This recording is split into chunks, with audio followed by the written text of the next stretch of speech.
Docteur Frédéric Le Sachet, anesthésiste réanimateur. Pour les opérations de la main, quelle anesthésie proposer en 2025 est le sujet qui m'a été proposé et que je vais développer dans les prochaines minutes. Tout d'abord, je voudrais souligner que j'ai un lien d'intérêt avec deux laboratoires qui nous ont soutenus dans la diffusion de fiches à destination des professionnels de santé pour réaliser des anesthésies que vous verrez permettant une autonomie supplémentaire par rapport à l'existant. Alors, quelle anesthésie devons-nous choisir en 2025?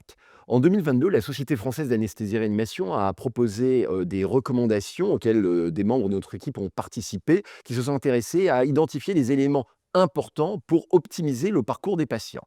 Et dans ces éléments, il y a eu une question sur quelle anesthésie pour la chirurgie des membres, membres supérieurs, membres inférieurs. Et ce qui a été retenu, c'était que c'était l'anesthésie locale par voie périnerveuse en chirurgie des membres. Donc la première réponse, et on pourrait s'arrêter là aujourd'hui, pour la chirurgie de la main, c'est une anesthésie locale périnerveuse. Mais ce serait peut-être un petit peu court, car l'anesthésie locale périnerveuse peut revêtir différentes formes, par différentes localisations topographiques où elle est réalisée. La première, c'est le bloc axillaire, c'est la plus répandue actuellement en France. C'est une anesthésie loco-régionale qui va venir endormir la totalité du bras.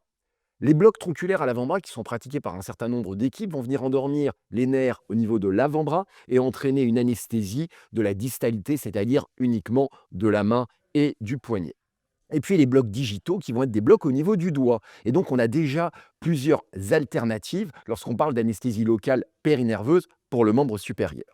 Ces différentes techniques vont nécessiter l'adjonction d'un garrot, parce que la chirurgie de la main est une chirurgie particulièrement hémorragique. Tout le monde l'a expérimenté lorsqu'il se blesse. C'est une chirurgie qui saigne. Et si le chirurgien vous opère sans garrot, eh bien, sans garrot mécanique, il peut être gêné par le saignement. Certaines techniques, comme le bloc axillaire, vont entraîner, en plus de cette nécessité du garrot qui est existant pour tous les blocs périnerveux, la perte de la motricité. La fameuse description du patient qui vous dit « j'ai le bras mort ». Et c'est vrai que cette sensation est particulièrement désagréable. Elle est désagréable pour le vécu de l'opéré, mais elle est également désagréable pour l'autonomie et pour réussir à se vêtir en post-opératoire, à se réalimenter et à pouvoir quitter la structure en parfaite coordination de ses mouvements. Donc en 2025, on pourrait imaginer que l'anesthésie pour la main est une anesthésie qui permet de conserver la motricité. Il va falloir qu'on résolve la problématique du garrot. Parce que le garrot, pour ceux qui en ont déjà eu sur des zones non anesthésiées, est quelque chose qui fait mal. Et donc arrive un nouveau concept qui est de remplacer le garrot par une infiltration de médicaments qui va s'appeler la Wallante. Alors la Wallante, qu'est-ce que c'est? La Wallante, c'est une technique diffusée par un chirurgien il y a une vingtaine d'années au Canada, qui associait l'administration d'adrénaline et d'anesthésiques locaux. Il l'administrait sur le site opératoire. Vous êtes opéré du bas du doigt, il l'infiltre au niveau du bas du doigt. Vous êtes opéré du pouce, il l'infiltre au niveau du pouce. Et l'association de ces deux médicaments va entraîner une vasoconstriction. Si on a une vasoconstriction, une diminution du vaisseau, on a une diminution du saignement. Et donc on n'a plus besoin de garrot mécanique. On a créé un garrot chimique. Et puis comme on y a associé des anesthésiques locaux, on a endormi la zone à opérer. Et ça permet donc à un patient de garder son autonomie et de ne pas avoir besoin de garrot, donc de ne pas vivre quelque chose de difficilement supportable. Et donc la Wallante a permis une optimisation du parcours avec une autonomie du membre opéré, avec la possibilité pour les chirurgiens de tester parfois leur réparation au niveau des doigts, de réaliser une coagulation qui va être progressive, puisque vous avez une vasoconstriction, quand les vaisseaux vont se réouvrir, ils vont se réouvrir de façon progressive, et on verra, on a des données sur ces éléments que je vais vous présenter dans quelques diapositives. Et puis, il y a surtout l'absence de mise en place du garrot. Il n'y a plus besoin du garrot mécanique. Donc, c'est vraiment un avantage pour permettre de faire des techniques de plus en plus conservatrices de l'autonomie. Alors la Wallante, est-ce que c'est vraiment quelque chose de rare? C'est quelque chose qui explose. Depuis 2015, il y a de nombreuses publications, jusqu'à 80 publications par an, pour en montrer le bénéfice dans un certain nombre d'indications, et en particulier dans la chirurgie de la main. Alors, si on s'intéresse à la Wallante, pourquoi est-ce qu'il y a des freins et des réfractaires à la Wallante? Parce qu'il y a des craintes que l'adrénaline dans la main puisse entraîner des complications. Alors, j'ai repris une étude qui était une méta-analyse qui s'est intéressée aux complications de la Wallante. Sur cette série de plus de 15 000 malades, il y a eu un patient qui a expérimenté des complications à type de vasoconstriction excessive et de nécrose au niveau des doigts, qui sont souvent des anesthésies réalisées de façon chirurgicale en aveugle et qui pourraient avoir atteint la gaine des tendons fléchisseurs au niveau des doigts en ayant entraîné ces complications. Donc c'est quelque chose que nous, on va essayer d'éviter dans notre pratique en utilisant des échographies pour préciser l'endroit d'injection et éviter d'injecter dans un endroit à risque de vasoconstriction excessive. Et donc, on se rend bien compte que la Wallante d'une technique d'anesthésie qui est aussi sûre que les autres et qui n'entraîne pas de complications particulièrement excessives. Notre équipe a conduit une méta-analyse portée par un de nos jeunes collègues, le docteur Zimmerman, qui s'est intéressé à comparer la Wallante aux autres techniques d'anesthésie locale, en reprenant une douzaine d'articles qui sont des études randomisées qui étaient retrouvées dans la littérature et en s'intéressant à savoir si la Wallante permettait de bien contrôler la douleur, modifier le temps opératoire ou la durée de chirurgie. Et ce qu'on a observé, c'est qu'en utilisant ces techniques de Wallante dans la littérature, il y avait une diminution de la douleur péropératoire. Les patients étaient plus confortables, probablement parce qu'il n'y avait plus le vécu des garrots mécaniques qui pouvaient être douloureux, parce que souvent la Wallante pouvait être associée à une technique, par exemple de tronculaire. Donc vous faisiez une première anesthésie de l'avant-bras, vous rajoutiez une infiltration type Wallante pour faire le garrot dit chimique, mais ce garrot était également une deuxième anesthésie, donc la somme des deux fait que vous obtenez un résultat qui est proche de la perfection avec des patients qui sont confortables. Et puis, la durée de chirurgie, puisque certains sont inquiets par le fait d'infiltrer la zone opératoire en disant oui, mais ça va compliquer la visualisation, eh bien, ça ne changeait rien.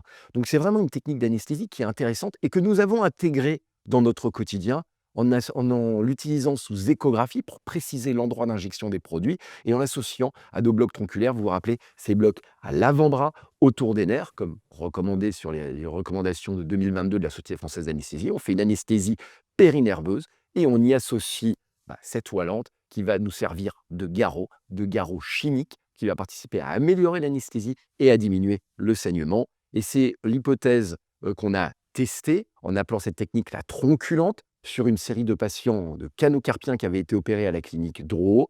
30 patients avaient bénéficié d'une tronculaire avec un garrot mécanique, 30 patients avaient bénéficié d'une tronculaire avec un garrot chimique, la Wallante, et les résultats étaient assez intéressants. Alors, en score de douleur, heureusement, on faisait très correctement nos anesthésies tronculaires avec un garrot mécanique, donc les patients ont peu mal. La douleur était surtout reliée au garrot, nécessitant des sédations dans un certain nombre de cas, alors que dans le groupe Wallante, le niveau de douleur est extrêmement faible. Ce qui était très intéressant dans les objectifs secondaires, c'est que lorsqu'on utilisait la Wallante en plus de la tronculaire, on n'avait plus aucun patient de sédaté. Ce qui veut dire patient pas sédaté, veut dire un patient qui a un parcours plus simple. En post-opératoire, il n'ira pas en salle de réveil, il ira directement dans sa chambre et il pourra repartir assez aisément, sans trouble de conscience. Et puis, on avait observé un résultat qui n'était pas forcément le résultat principal escompté, mais une diminution des hématomes décrits par les patients au niveau de la main. Donc, c'est assez intéressant, puisqu'on sait que parfois l'hématome est le lit de l'infection, que l'hématome est le lit de la douleur. Donc, si vous diminuez l'incidence des hématomes, vous diminuez également ce vécu désagréable. Et puis, une technique d'anesthésie, elle n'est pas pour la beauté de la technique, elle doit s'intégrer dans un parcours. Et en 2025, la chirurgie de la main doit bénéficier des simplifications du parcours anesthésique, avec un parcours anesthésique qui repose sur 2 temps. Le premier temps qui est la consultation d'anesthésie, qui est essentielle pour informer nos patients, pour expliquer ce qu'il va faire et expliquer les techniques d'anesthésie et pourquoi est-ce qu'on fait ce choix des techniques qui donnent de l'autonomie versus des blocs au niveau de la racine du bras qui donnent le bras complètement engourdi, endormi pendant 3-4 heures.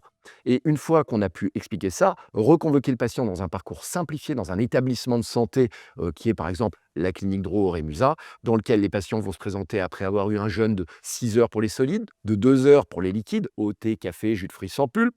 Ils vont être convoqués 30 minutes avant l'heure théorique de leur passage au bloc opératoire, vont rester debout, vont conserver la motricité, vont pouvoir ne pas aller en salle de réveil. C'est assez agréable de ne pas passer en salle de réveil au milieu de patients qui se réveillent, qui ne sont pas toujours dans des situations favorables. Et puis, vont pouvoir sortir de l'établissement, non pas sur une durée minimale de séjour, mais sur un score de sortie. Le score de sortie, c'est finalement un outil qui va permettre d'être reproductible, de s'appliquer à tous les patients et de leur permettre de sortir précocement. Parce que si vous atteignez le score au bout de 5 minutes après la fin de votre intervention, vous êtes apte à sortir au bout de 5 minutes.